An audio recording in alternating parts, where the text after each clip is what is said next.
Hey everyone, Aditya here.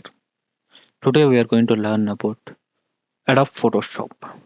So without any ado, we'll start Adobe Photoshop. Now I am opening Adobe Photoshop. So I am using 2023 version for this tutorial. So once you open your Adobe Photoshop, this screen will appear. So this window you will have so many things, right? You will have new file option, open option, home, and also these are the recent files. These are the recent files I have opened for editing. So here you have few options like you can filter based on the name. So in recently you have done some work and you want to filter that. Here you have very few files, but if you have more number of files also, you can use this filter option. For example, I want to filter some cover, so it will display what are those covers for me. Here you can see, right, you have thumbnail option and also you have list option, and you can able to sort it by latest file. So 4 days ago, 2 days ago, like that. So if I sort by recent, the recent file will be appear on top of the list. So this kind of sorting has been implemented in the new Adobe Photoshop 2023. Now I am going back to my icon version, the thumbnail version, and we have other options also. For example, if I select, it will sort based on name, it will sort based on size, it will sort based on kind.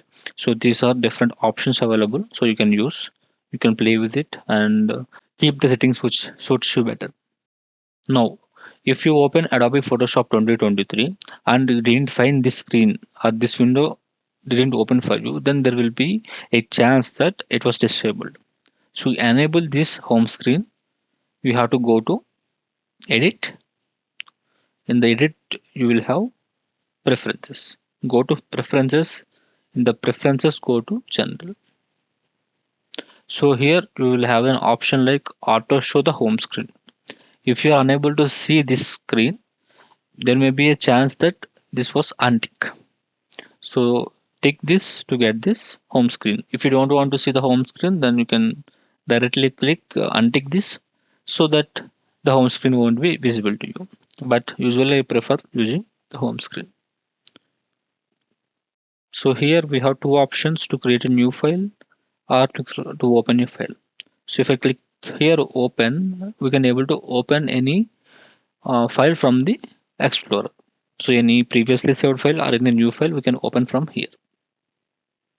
So those will be loaded into the Adobe Premiere. For example, I'm trying to open this Iron Man picture, but it's loaded in the Photoshop. So I'm closing this. So I again came back to my home. Okay, now we will try to create new file and new artboards also. So we'll see how can we create those things. So first click on this new file. If you click on this new file, it will give you this dialog or this new document. Here they're calling it as a document. So if you see here, you can able to give your document name. For example, I am giving uh, Aditya, that is my name, Aditya edits, and we can able to specify the width and height and also resolution. If you are trying to upload your file to the web, then I prefer pixels, and if you are trying to print your file, then use inches.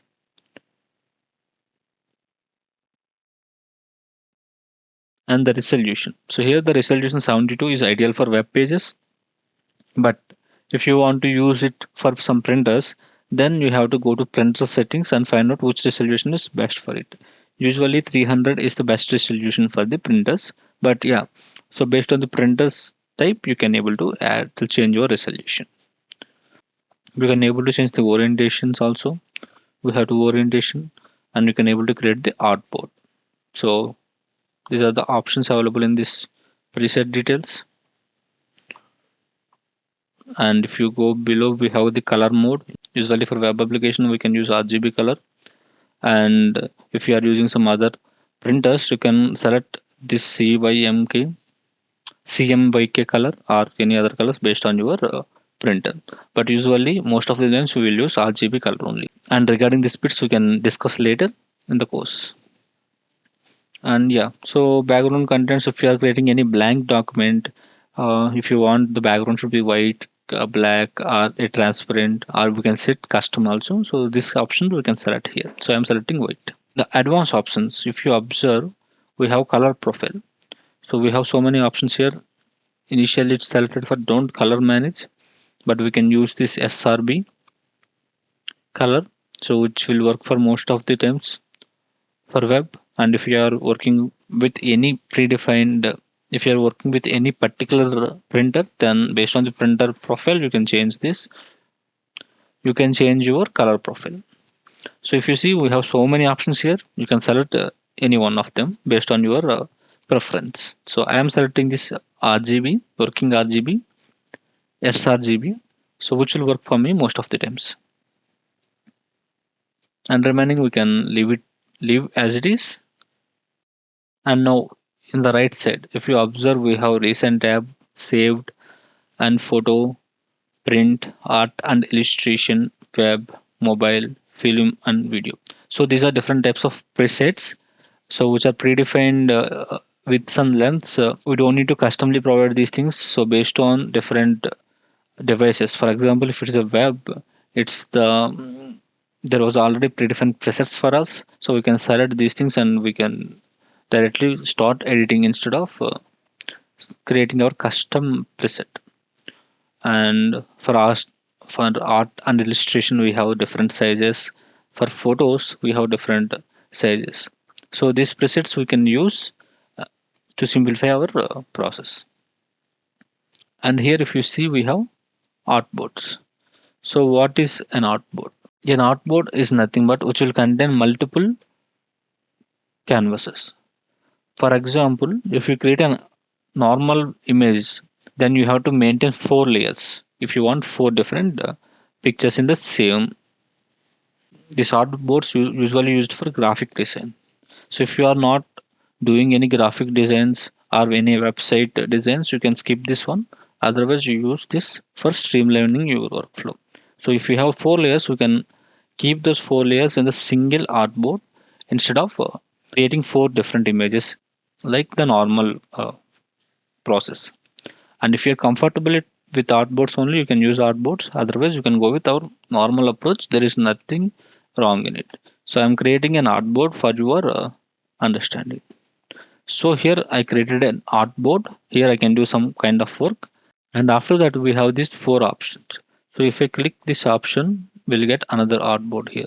And we can decrease its size. So it's like some website. For example, you have a website here. If you click something, this artboard need to be open. Like that, we can streamline the workflow.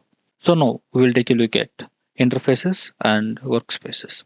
So the Photoshop interface and workspace. So initially we'll go with workspace. What is workspace? So the workspace is this what we are doing in editing. So all these panels and everything we call it as an workspace. So what are different workspaces available? We can see now. So for that we have to go to window and go to workspace. So here workspace you can see that you have different types of workspace available. Currently for me it's 3D, but usually you open in an essential defaults. So if it's a default workspace, you can have these color panels and layer panels. So each of these thing is called panel. So something called swatches panel, gradient panels. So everything is a panel. And based on the workspaces, for example, we have different workspaces here based on your work. For example, you are doing a graphic and web design. You need these characters, paragraph, and glimpse and layers. And if you are doing some other work like photography, then you need different panels. So based on your convenience and your customization, based on your preference, you can select your workspace. So as of now, since it is an essential course, we can go with default. So this was the default one. And in future, I will show you how to customize these workspaces also based on your workflow. So if you want some other panels, right? For example, if I open this window, you can able to see an n number of panels available here. 3D panel, action panels. For example, I want materials. So if I click here, the the material panel has been added here, and we can drag this and insert into this itself so that the material will be placed here. So like that we can add our panels. Okay, and in the window you will have all these panels listed here. So whatever panel you want, you can add it, and you can save your custom workspace also instead of using these predefined workspaces. Okay, so that is about the workspaces. So whatever workspace you need based on your preference, you just select your workspace, and I would suggest essentials for this essentials course. Now we'll take a look at Photoshop interface. In the Photoshop interface, the first you will have this menu. So like file, edit, image. So these are all menu options. And after that, we'll have this tool tool additional options. So this is called tools additional options. And this is the actual toolbar. So here you can see total 21 visible tools, right? Everything we have 21 visible tools. Why I am saying visible? If you hover on one tool and just a, if you hover on one tool and just a click for some time, you will see two different options for the move tool. So that means visibly you have move tool, but under that you will have another tool. Likewise, you have lasso tool.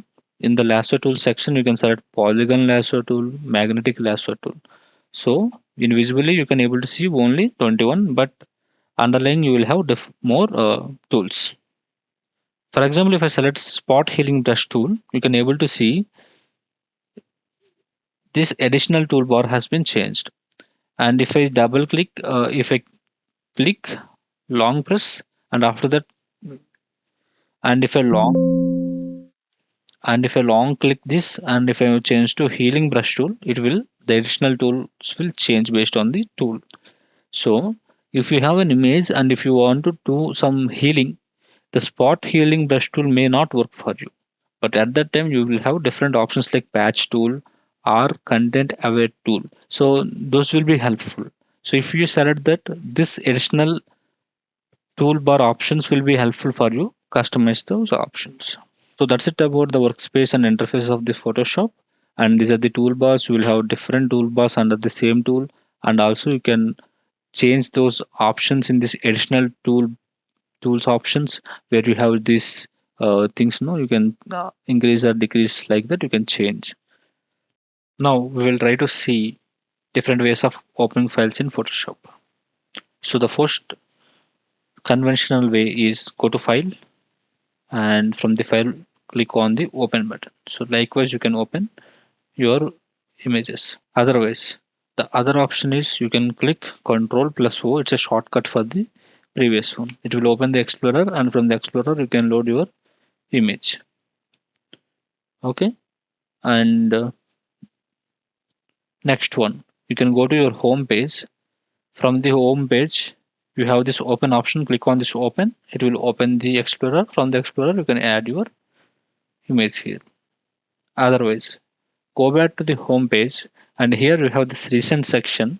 From the recent section, we can open our image like this. Otherwise, you can open your Explorer, and from the Explorer, you can just drag your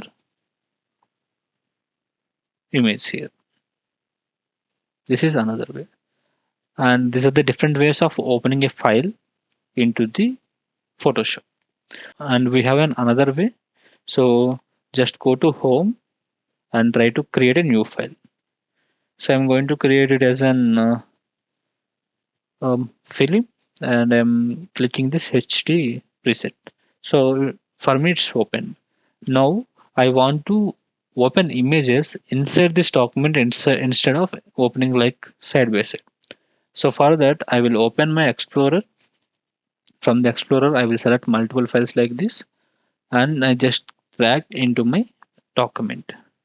So once I drag into my document, in order to see all the three images loaded here or not, you have to click your enter button. So ramp is loaded, and after that this road with houses was loaded in the same document instead of opening as in different tabs. like this. Okay, now we will look working with multiple files in Photoshop. So how to work with multiple files in Photoshop. So I'm going to close all the files here. So you can do by clicking, if you have multiple files open, then you can do Control W, Control plus W to close open files and to open more files. So we could try to open around 4 files. So I'm going to this open and I'm going to open this 1, 2, 3, 4, around 4 files into my Photoshop. Now I have multiple files, but I want to see the files side by side, or I want to see one by one. So for that we have different options. The first option should be like I can hold this road with houses image and drag. So this was separated from the panels, and also I can drag the ramp also. Similarly for this thing also. So but the only downside is if I click this one, this was placing before the older one, and if I click Iron Man, it was coming in on top of the houses. So this was the only downside is it will disappear. The before one will disappear. So it is as same as the different tabs. So instead of that, we can do one thing. We can place them side by side. For example, I'm going to attach this thing to panels itself like this. Okay. Now I want to show them side by side. For example, I want to show these houses and ramps side by side. We can make all them to appear side by side. For that, we can do that by using this window key. Go to window, you have this arrange option. Go to arrange, you will have all these options. For example, we can do this 4 up. So the 4 files has been displayed like this in a side by side manner. And if you see this one is uh, zoom more, then you can change this percentage. You can decrease this percentage to look even better. Likewise, you can place them side by side, and you can go to this window and arrange. You will have tile up all vertically side by side, or you have a window, you can go to arrange, you can do 2 up horizontally, right? So if you see, 2 images will come horizontally. So above you have multiple tabs here. So you can do one thing, you can move this to down also. So likewise, we can do, we can arrange and go to arrange and do some consolidate all tabs will go to previous thing. So likewise, you can play with the different options to so that you will get the option you required. So for example, you need like this. So you have a primary image here and some secondary images down here. So like that, we can rearrange our files.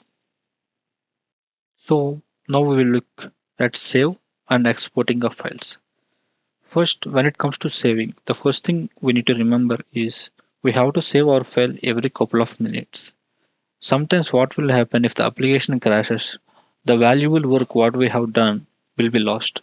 So it's essential that one should always keep in his mind every couple of minutes to save the file. Software progressors now will have autosave options, but don't rely on autosave options every time. So use your saving method every couple of minutes to ensure your work won't be lost in time. So to save a file in the Photoshop, the option is you can go to file and click on this save button. The keyboard shortcut is Control S. For example, to save this file, first we need to do some kind of editing. So I will add this like this, and now I will try to save this. So for saving, you have to go to file and click on this save option. So this will save file to our Windows Explorer. That is one option. Or you can use Control S as a shortcut for saving. Okay. And the second option is you will have this save as option to save your file as a separate file. So separate copy. So since I have Aditya edits, which is in PST format, so I want to save another copy. So we can do like that also. But initially when you are saving, since my file is already saved, so that's why it's not opened this pop-up initially. So if I click on save, but if I click on save as, So it is asking to save it as a copy. So I don't want to disturb my original file, so I'm creating a copy here. So now here in the save as type, you have different kinds of formats supported for the Photoshop, right? You have Photoshop PST format. So PST is the raw format where the photo should have layers. For example, these layers are there, right? The saved file should persist those layers for us for future use. And we have this .psp, bmp, and there are so many types of format, but PST is the raw format.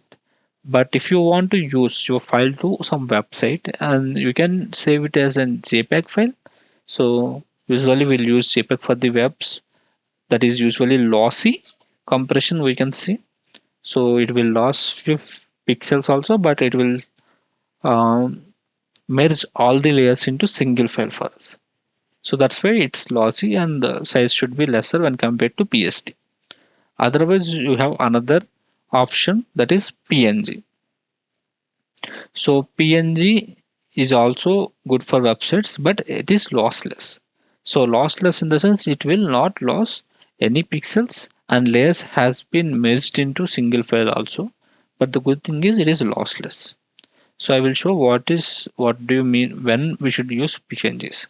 And I'm going to create another file and I'm going to select transparent. So this file was created. So this is called transparency. If I place any picture here, for example, I have added this black box here. So this and all transparency and this black box has added as a layer. So if I want this transparency to be present in my file, then I should use PNG. Otherwise, you should go for JPEG. And the save as option will create a separate file for the same file. So it's like a copy of the same file. So when you are saving the JPEG, it will give some options like you have set your quality to large or less, like that. Okay, let us click OK. And instead of saving the file, for example, if I save this file as an JPEG, in future I was unable to edit this file as a PST, right? For example, I saved this one, right, as an Aditya copy. So this is JPEG file. I don't have any layers. So instead of that, the better suggestion is use export option. So export is recommended over saving. So how to export a file? To export a file, you will have to go to file and you will have this export option. Click on this export and you have quick export as APG or export as. So if you click on this export as option, you will get this dialog where you can select your formats. So PNG, JPG, and GIF. So I'm selecting JPEG and we have this quality option.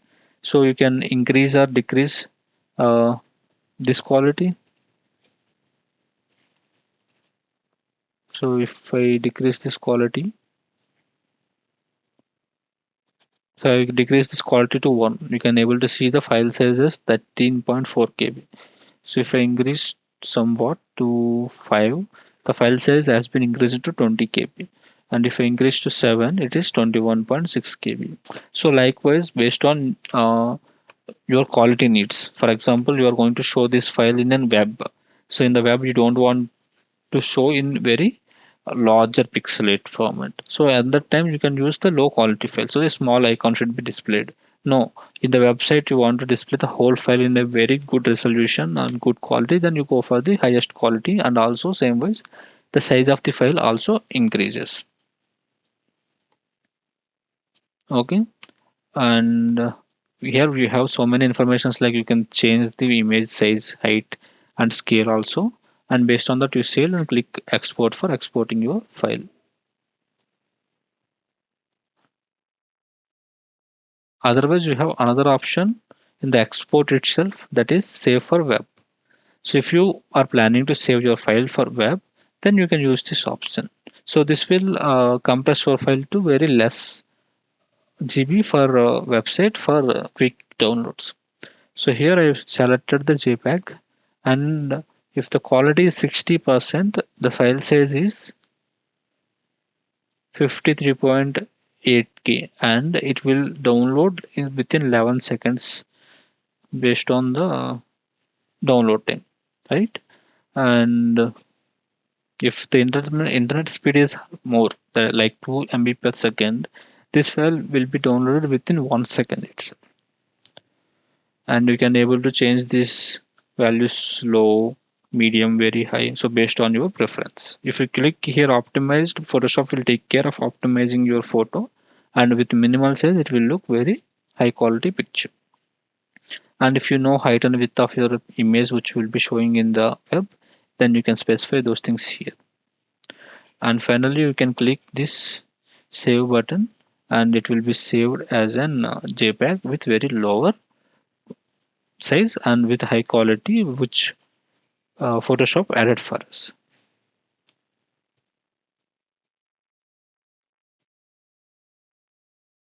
So that's about this lecture, and you've seen how to export a file, how to save a file, and how to export a file, and how to use the legacy option in the export, and how to use a save as option, and how to tweak and change these different options to get the better output as per our needs. So this and all we have covered in this course or tutorial. So in the upcoming session, we will look at a quick edits of the Photoshop, and in the comprehensive section, we will learn each and everything in very detail. So thanks for watching my videos, and I will try to upload good videos for you and good contents for you. Please like, share, and subscribe, and thank you.